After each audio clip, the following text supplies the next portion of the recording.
Yesterday we had our first video with Carlos discussing who he thought was the best NBA player ever. As you know, we started off kind of stating that my favorite was Jordan, and it kind of started off like this. Then it quickly went to something like this. Then he said more details, and then it ended up like this. So he gave us a lot of information, a lot of stats, showing how LeBron was a better player than Jordan in almost every statistical way. So I kind of felt like Rocky, boom, getting beat up, big time. Apollo Creed coming right at me. And now, at the end of the video, I was like, okay, there's no hope for Jordan. But is there? I don't know. Today we have our next video. And now there's a chance for a little bit of Jordan redemption. I want to introduce my brother, another Carlos, and he is going to step it up and talk about Jordan. So let's see what he has to say. Hello everybody, I'm here in my man cave. I'm going to do a video on Jordan, the greatest player ever in the NBA. Let me show you a little bit about my man cave. I have all of these autographs. Everything here is autographs. Oh, I think I'm doing the wrong thing here. Okay, there we go. But do you know what autograph I don't have? I don't have Michael Jordan. Why don't I have Michael Jordan? Because that's probably the most expensive autograph that you can get out there.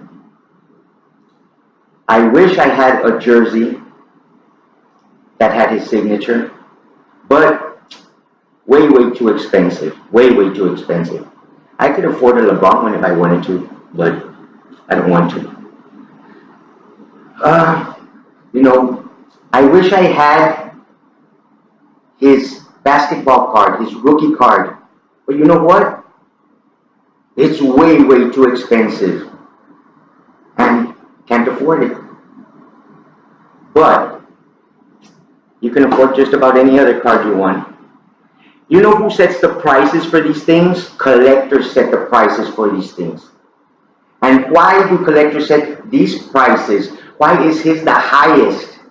It's simple, because he's the legend. He is the man. He is the one. I would say that, yes, LeBron is a great player. He's good. He's good. Tom Brady's good. Great. LeBron is great. Hank Aaron, Maguire, Sammy Sosa, great.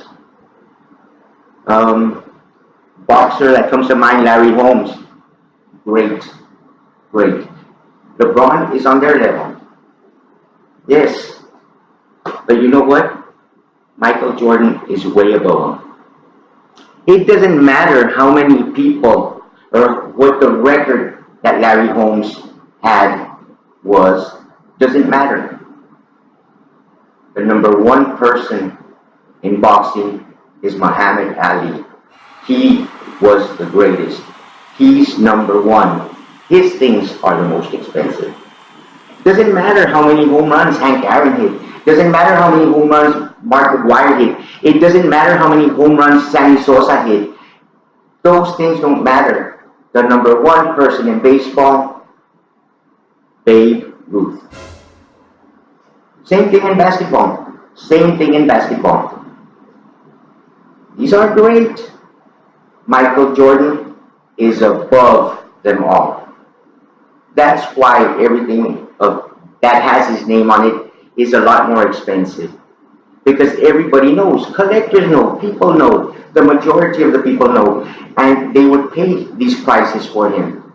That's why he's there. My son wanted to come on and say, numbers say it all. No, numbers do not say it all. Numbers can lie to you. Numbers can make you see things that aren't there. It's a mirage. It hazes you. Numbers aren't everything. But if numbers could actually, you can play with these numbers. I could make the numbers look good for Jordan. He could make them look good for LeBron. I could divide them into halves, to fourth quarter, to post season, to regular season, and make them look just as good. Numbers, there's a name for it. It's a play on numbers. So numbers don't really say much. And I'll tell you why numbers don't say much.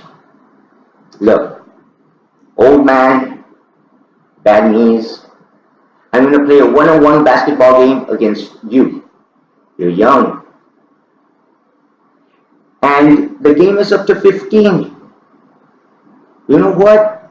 I'm playing, I get 10 shots off. I make all my 10 shots. But you're running circles around me, getting all the rebounds, and you get 30 shots off. But you hit 15. Who wins the game? You win the game because you got to 15 first. Hey, but wait, I shot 100%. I should win? No, you got to 15 first. You hit 50% of your shots. That's how numbers play with you. Another thing, a batter one season comes up to the plate 100 times, hits 50 home runs, gets struck out the other 50 times. Hey, 50% of the time that he went up to bat, he hit a home run.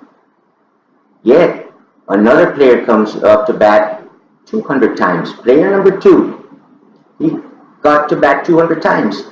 He hit 70 home runs. Okay? 100 hits. That doesn't matter. Who is the home run champion? The one that hits 70 home runs. Yep, he only hit 35%. The other guy hit 50%. But the champion is the one that hit 70 home runs. What would you rather have? 50% of $1 million or 100% of $1,000? Numbers can say whatever you want them to say. And that's not what it's about. You know, like I said, it doesn't matter how many fights Larry Holmes won. Doesn't matter. Who's number 1? Muhammad Ali. Who's number 1 in baseball? Babe Ruth. Who's number 1 in basketball? Michael Jordan. And that's the way it is. Little bit about LeBron James. If today, even today's players, let's say Anthony Davis, Kevin Durant, the Greek Freak, and LeBron, and you put a poll out there, who you would want to start a team with, I bet you that it wouldn't be a clear out vote for anyone. It wouldn't. Too many opinions. Too many opinions.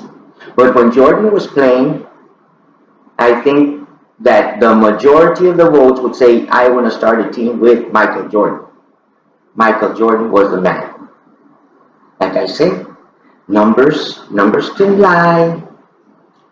And to make things clear, if numbers do matter, and I want to make them look in my direction the way anybody would in their direction, I would say, okay, why doesn't 10 scoring championships over 1 scoring championship matter? Why doesn't that number matter? Why doesn't 9 first team all defensive player of the year matter compared to 5 first team all defensive player of the year? Why doesn't that number matter? Why doesn't it matter that I win 6 out of 6 championships? and 6 out of 6 finals MVPs. Why doesn't that number matter? And there's other numbers, that will favor Jordan. But it all depends what I want to get across to you. So like I say, numbers don't really matter. Now, let me go on ahead and tell you a little bit more about, let's start with LeBron. Okay, LeBron. LeBron starts off with the Cavs. You know, it's the East, it's weak. A great player like LeBron could lead a team to the finals, not win it, but they could lead a team to the finals. Because the West is killing themselves in the playoffs, while I'm dancing along to the finals. Okay? So he's with the Cavs. He sees, hey, the Cavs aren't going to get me nowhere. Let me take my talents to South Beach and join Bosh and Wade and them, and we'll prance to the finals. Okay. Yeah, okay. He's a smart man. He was a very smart man. I give him that. These guys get sick and old, and LeBron says, oh, shit, I have to get out of here. He looks back at the Cavs, and he sees that they did a good job in getting young players and draft picks. And he says, you know what? I'm in the East. I could take these kids to the finals too. So he goes on, leaves that team, goes to another team. And what happens there? Things start going wrong. And he starts seeing the East is getting a little bit tougher now. This year, and he sees that the East is getting a little bit tougher, because if not, he would have never gotten out of the East. So he looks around and, the Lakers did pretty good. And if the Lakers take me, I could go with that young core that they have and make magic, pick up Rondo, pick up JaVale McGee, and do really good. And it's possible. I don't see it, but it's possible. Now, is that the GOAT? No. Michael Jordan made his team better. I give him Pippen picked it up and he became a man and all. But Jordan made his team better. 3-peat? Not 1, but 2 3-peats? Unheard of. MVPs for all of those? No. There is a lot more that I could say, but the video is getting kind of long. But I think I have made my point, and probably now it's time for me to make my face. Jordan, the GOAT, the legend. It's a story. He built it. He built his legacy. He's the one. He's the one people will pay for. Thank you. There you have it, a little bit of Jordan redemption. However, this argument and this debate is just starting up. You should have seen all of the emails and the text messages I was getting about all this stuff. It's going to get crazy. We got another video coming up that is going to, I think, maybe defend Jordan, maybe go another way. I'm not too sure. But we're going to try to find out who the best player in the NBA is ever. And hopefully we'll do that very soon.